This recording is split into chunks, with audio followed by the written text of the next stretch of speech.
Ladies and gentlemen, don't forget to sign up for the raffle to win a $50 gift certificate that can be applied towards any item at the fair.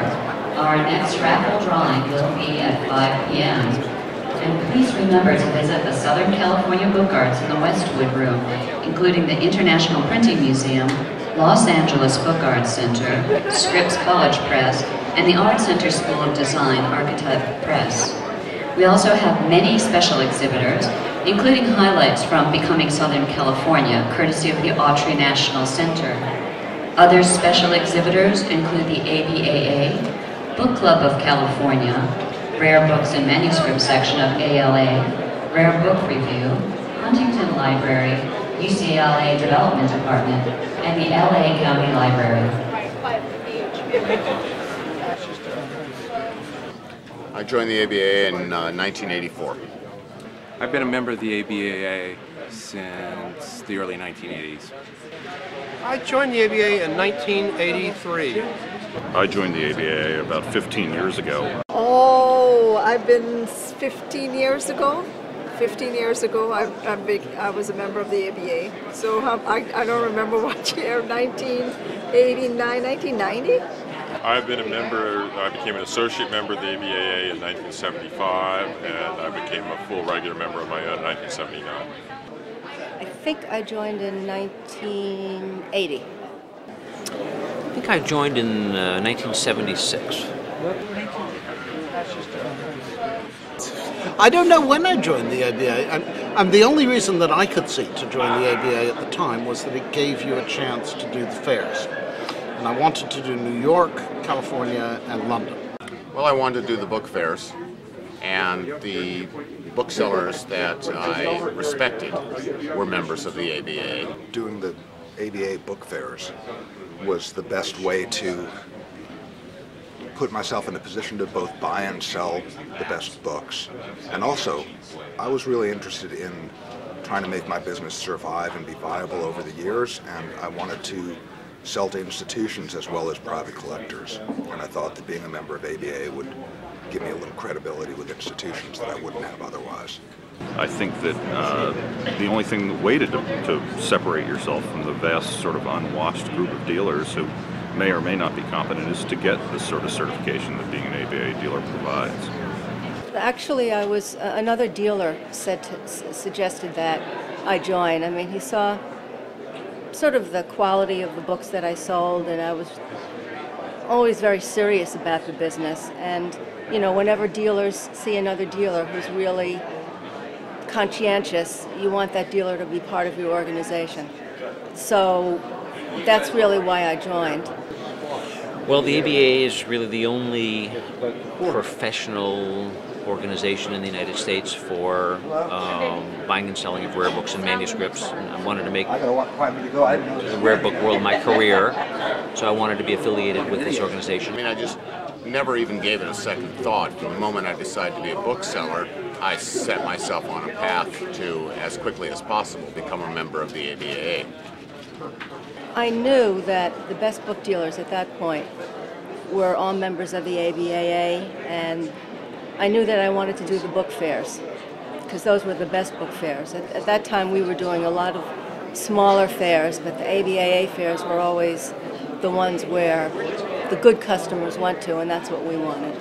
Well, the chief advantage I think that people talk about in joining the ABAA, the first thing that you hear people talk about is the ability to participate in the ABA book fairs. But that's not the only reason, but I think it's one of the reasons that gets people's attention, because a lot of people still look at book fairs as a major venue for selling books, and they look at the ABAA book fairs as being the one big book fair, whether it's in Boston or New York or San Francisco or Los Angeles, that are still healthy. The ABA book fairs are still thriving. They still generate good crowds. They still generate big sales. Regional book fairs around the country are, for the most part, disappearing, or they're ghosts of their former selves. Well, I've been to a lot of the ABA fairs, and by far they had the very best dealers who represented the best material, and I wanted to be amongst those dealers as a peer. Yeah, to be in here, it's wonderful. You meet other dealers from all over the world. You see different material. You learn every second of the day, and it is wonderful. I think there's a responsibility that comes with being a member of the ABA to describe your books accurately, to make an effort to towards full disclosure, to be open with your fellow members. As an association, it sets you apart as a rare book dealer from the rest of the crowd, from the rest of those who can just go on the internet and punch, "I want to be a bookseller." This separates you because you can't just join by asking to be in it.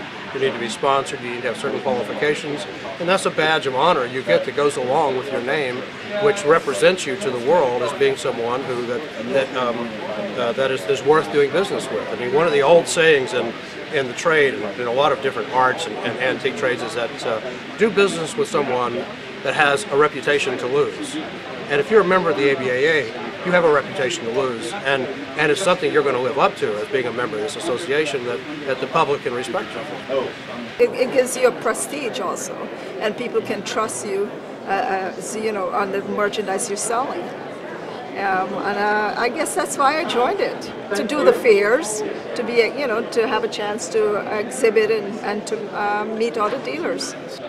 I think the two primary things the ABA does for anybody is the ability to exhibit at one of these fairs and thereby make a lot of contacts in the trade and with retail customers, and to access the ABAA ILEB website, which I think is developed in a very strong way, which I think will ultimately be the premier website for selling antiquarian books. Well, I think that being a member of the ABAA gives you a visibility that there's no other way to achieve, and that is through the website and at the book fairs.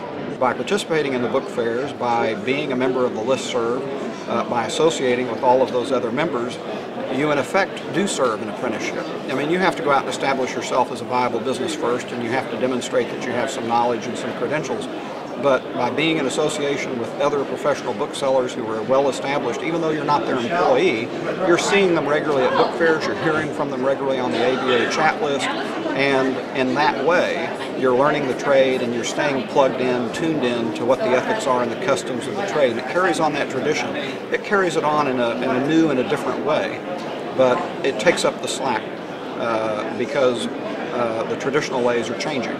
And so the ABA is a steady influence, I think, for people that want to enter the trade and, like I say, plug themselves in. The feeling of having colleagues, both in the trade in the U.S., around the country, and then, once you are in it more, if you do the international congresses, having colleagues around the world is incredibly valuable. And it can be both because these people will buy books from you, but it's more a sense of, even if they don't sell the same kind of books I do, once they know me and I have some credibility, they refer customers to me, there's just a sense of being part of a larger process that I really like, and that is valuable to me. The friendships that I've made. I know there are people at this book fair that I've known for over 30 years. We were kids together in the trade, back when I was buying remainders for $2 and $3. And it's been gratifying. Yeah, I would think that anyone, after I think it's a 5-year period that you have to wait until you can apply for membership, anybody that is doing this as a professional, doing it seriously, would definitely want to join the ABAA. The ABA is part of the International League of Antiquarian Booksellers, so that allows us to travel throughout the world, visiting other members, to have credit extended to us by other members, to be allowed to exhibit in other book fairs around the country, around the world, that is, sorry. And when you give your card to someone with the ABAA logo on it, it tells them immediately that you're part of that world of professional antiquarian bookselling.